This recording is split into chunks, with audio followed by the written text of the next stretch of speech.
네, 안녕하십니까. 풍수에 살고 풍수에 죽는 풍생풍사입니다.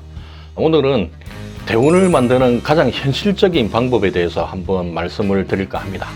이 영상도 마찬가지로 어디서든 볼 수 있는 그런 흔한 내용이 아니라는 점 미리 말씀을 드립니다. 왜냐하면 오늘 말씀드리는 내용은 이제까지 제가 경험해왔던 것을 토대로 산출된 내용이기 때문에 그렇고 그런 대운에 관계된 영상이 아니라는 거죠. 그래서 오늘은 대운을 만드는 가장 현실적인 방법 3가지에 대해서 오늘 말씀을 드리도록 하겠습니다.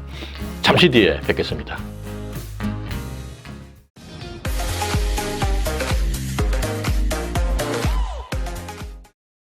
네, 대운을 만드는 가장 현실적인 방법 3가지 중에 바로 그 첫 번째입니다.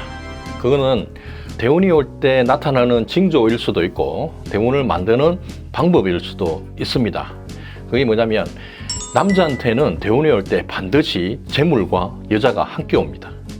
그런데 애석하게도 하면 뭐 이상하겠지만 애석하게도 재물과 여자를 동시에 취할 수는 없습니다. 둘 중에 하나를 택해야 되는 거죠. 그런데 맹점은 어떤 분이 예를 들어서 부부가 있었는데 그동안 정말 힘들게 살았다는 거죠. 살았는데 드디어 남편한테 서광의 빛이 보이기 시작했다는 거죠. 대운이 이제 들어오려고 막 준비를 하고 있습니다. 그런데 그때 남편이 만약에 여자의 눈이 어두워 여자를 택하게 되면은 들어올 재물이 여자 때문에 들어오지 않는다는 거죠. 딴 데로 새어 나간다는 겁니다.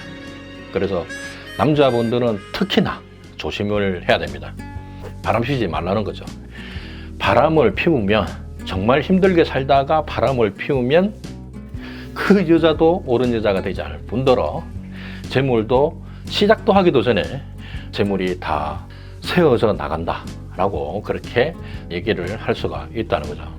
남편분들은 특히나 명심을 하셔야 될 얘기인 것 같습니다. 그리고 여자분들도 마찬가지로 재물하고 남자가 같이 오느냐 그거는 좀 다릅니다. 왜냐하면 사주에서 재물은 관성이기 때문에 여자분들은 재물이 올 때 직장이나 직업이나 사업운하고 같이 온다는 거죠. 그 말이 뭐냐면 대운이 시작이 될 때 그 직장이나 직업을 택하면 그쪽에서는 인정을 받게 되지만 남자 운이 좀 상대적으로 약해지는 거죠. 그리고 반대로 대운이 올 때 남자를 택하게 되면은 현재 하던 직업과 직장이나 사업의 운이 다소 약화될 수도 있다. 그래서 맹점은 2가지를 다 남자든 여자든 2가지를 다 얻을 수 있으면 얼마나 좋겠습니까마는 둘 중에 하나를 택해야 된다면 일단은 남자분들은 재물을 택하시고 그 뒤에 어느 정도 좀 만들어 놓은 다음에 그 다음에 여자를 뭐 택하면 안 되겠죠. 남편분들은 아예 쳐다보지도 않아야 되겠죠. 근데 결혼하지 않는 남자분들은 그 뒤에 여자를 생각하는 게 가장 현실적인 가장 이상적인 그런 방법이 될 수도 있다 이겁니다.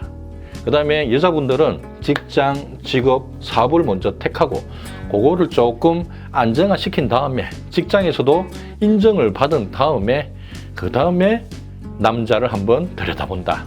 이게 가장 이상적인 그런 방법이 되지 않을까 생각을 해봅니다. 그리고 2번째 방법입니다. 2번째 방법은 이거는 제가 실제로 해보고 나서 그 결과치를 말씀드리는 거기 때문에 단 1회 거짓도 없다 미리 말씀을 드리겠습니다. 그게 뭐냐면 이거는 제가 이렇게 만들어낸 방법이 아닙니다. 이런 책에도 나와 있는 거죠. 이게 뭐냐면 3가지의 소원을 하루에 100번씩 그거를 100일 동안 지속적으로 글로 쓴다는 거죠. 어떻게? 이렇게 씁니다. 이거 뭐 제 프라이빗이기 때문에 자세하게 나가면 안 되기 때문에 살짝만 이렇게 보시면 이렇게 씁니다. 이게 과연 효과가 있을까라고 생각하시는 분들이 계실 거지만 저도 처음에 약간은 의아해했죠. 하지만 돈 드는 게 아니기 때문에 노트 사고 볼펜만 있으면 되는 일이기 때문에 한번 시도를 해봤습니다. 근데 이게 하루 3가지 소원을 100번씩 적는 게 보통 일이 아닙니다. 실제로 한번 써보시면 시간도 한 23분 정도 걸립니다. 그리고 손도 아픕니다. 그래서 항상 주무시기 전에 즐거운 마음으로 이거를 적고 요거를 100일을 지속을 하면 100일 뒤에는 반드시 이루어진다라고 이렇게 책에 나와 있는데 제가 해보니까 반드시는 아닌 것 같습니다. 근데 저도 3가지를 이렇게 적어봤지만 100일이 지나고 난 다음에 무려 2가지가 이루어졌습니다. 나머지 이루어지지 않은 1가지도 한 8개월 뒤에 해를 넘어서 그 다음 해에 또 마지막까지 이루어졌다는 거죠. 그래서 결국 3가지 소원이 100일 뒤에 바로 이루어진 건 아니지만 시간차를 두고 3가지 소원이 결국 다 이루어졌습니다. 근데 그게 중요한 건 뭐냐면 이게 그냥 내버려 두면은 절대 일어나지 않는 그런 일들이었다는 거죠. 3가지 중에 1가지는 제 노력에 의해서 이룰 수 있는 그런 거였고 2가지는 제 노력을 벗어난 그런 일이었습니다. 그런데 정말 신기하게도 3가지 소원을 하루에 100번씩 100일 동안 지속을 하니까 3가지 소원이 결국 다 이루어졌다는 거죠. 그래서 정말 소름을 끼치게 되는 그런 경험을 하게 됩니다. 그래서 현실적인 방법을 말씀을 드리는 겁니다. 실제로 제가 해봤기 때문에 안 해보면 제가 이렇게 말씀을 드리지 못하겠죠. 정말 효과 있습니다. 한번 속는 셈 치고 이 책은 굳이 안 봐도 됩니다. 안 보셔도 되고 이렇게 노트에 이렇게 잘 보이면 안 되니까 노트에 멀리서 이렇게 한번 적어 보시면 어떻게 보면 이 개원하는 방법 중에서도 가장 좀 독보적인 그런 방법이 되지 않을까 그렇게 나름 조심스럽게 한번 생각을 한번 해봅니다. 한번 꼭 해보시기 바랍니다. 대신에 이거는 좀 부정적인 마음이 들어가면 절대 안 됩니다. 긍정적으로 살이 찌지 않게 해주세요 라든가 가난하게 살지 않게 해주세요 이런 거는 굉장히 좀 부정적인 얘기이기 때문에 살이 찌지 않게 해주세요 보다는 날씬하게 해주세요. 그 다음에 가난하지 않게 살게 해주세요 보다는 부자가 되게 해주세요. 차라리 이런 게 더 낫겠죠. 근데 이게 너무 두리뭉실한 그런 내용이고 조금 구체적으로 그런 소원을 적으면 훨씬 더 효과가 있을 거라고 생각이 됩니다. 마지막으로 3번째입니다. 3번째는 흔히 개운법이라고 그렇게 얘기를 합니다. 개운법 중에서는 풍수가 있을 테고 그 다음에 관상, 성명학, 성검 이렇게 있을 텐데 개운법 중에서도 가장 유력을 발휘할 수 있는 게 제가 풍수를 한다고 해서 그런 말씀을 드리는 게 아니라 바로 풍수가 됩니다. 이거는 어느 누구도 부정할 수 없는 그런 사실인 거죠. 그런데 흔히 이 개운법을 탈신공 개천명이라고 그렇게 합니다. 신의 힘을 빼앗아 가지고 나의 천명을 바꾼다 그런 뜻이 대충 되는데 사주하고는 좀 상반되는 그런 개념입니다. 사주는 정명론이죠. 정명론 내지는 숙명론입니다. 이미 운이 정해져 있다는 겁니다. 그러면 내가 여기서는 딱히 할 게 없습니다. 내가 뭘 하더라도 정해진 운명대로 흘러갈 것이기 때문에 굳이 내가 할 이유가 없는 거죠. 그냥 운명대로 사는 겁니다. 내가 적극적으로 뭘 할 수 있는 기회가 전혀 없다는 거죠. 그래서 저는 사주를 별로 안 좋아합니다. 왜냐하면 사주와 풍수는 같은 것처럼 보이지만 엄격히 따지면 완전히 상반되는 그런 개념이 된다는 거죠. 그래서 적극적으로 운을 바꿀 수 있는 개운법에 여러분들은 주목을 하셔야 된다는 거죠. 제가 이렇게 쭉 임상을 해보면 이제는 대충 보면 이분이 운이 바뀌겠다, 운이 안 바뀌겠다 이거를 대충 보면 또 압니다. 왜냐하면 좋은 데를 추천을 해줘도 못 들어가는 분들이 많습니다.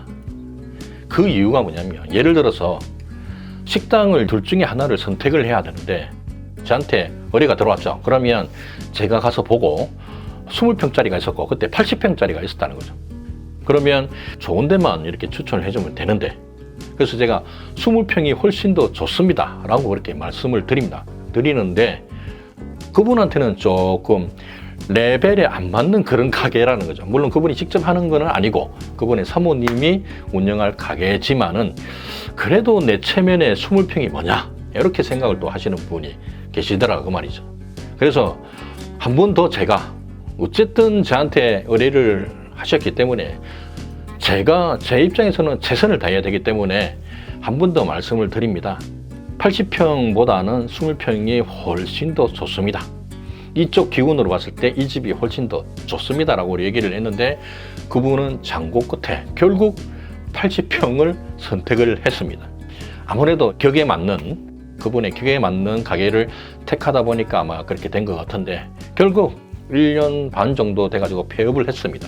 폐업을 했고 그 자리는 지금도 비어져 있다는 거죠. 이런 경우는 정말 많습니다. 정말 많이 있는데 이와는 반대로 1년 반 동안 저에게 가게가 좋은지 안 좋은지 갖고 오시는 분이 계시다는 거죠.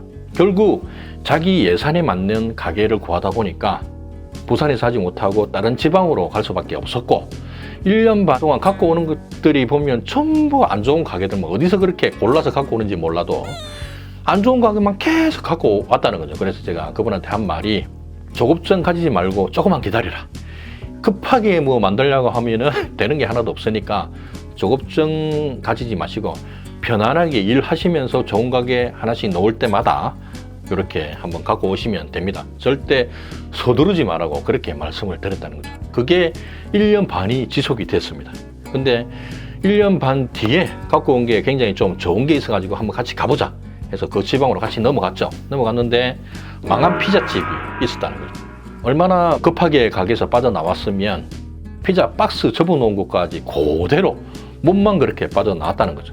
근데 보통 강심장 아니면 그런 가게들은 선뜻 계약을 하기가 힘듭니다. 그래서 여기는 무조건 된다. 이거는 뜨거운 건 안 될 수밖에 없다고. 기운상 여기는 차가운 게 맞기 때문에 여기는 무조건 되니까 문 위치도 괜찮고 하니까 일단 가게 계약을 하시라고. 그래가지고 그분은 전적으로 저한테 이름을 한 거죠.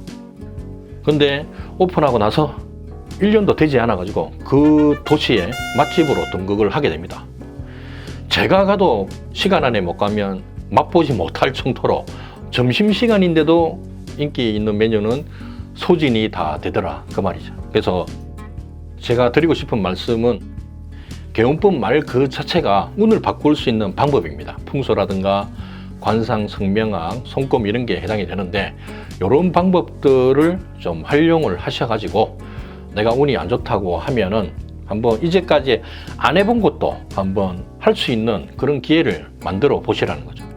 그리고 큰 유람선이 지나갈 때 굳이 내가 뗏목을 만들 필요는 없습니다. 지나갈 때 그냥 유람선에 올라타면 되는 거죠. 그게 아니라고 내만의 길이 있다고 뗏목을 만드신다면 그만큼 힘들고 늦어지게 되겠죠. 그래서 큰 유람선이 지나갈 때는 그냥 올라타십시오. 그게 가장 현실적인 방법이 될 수도 있다.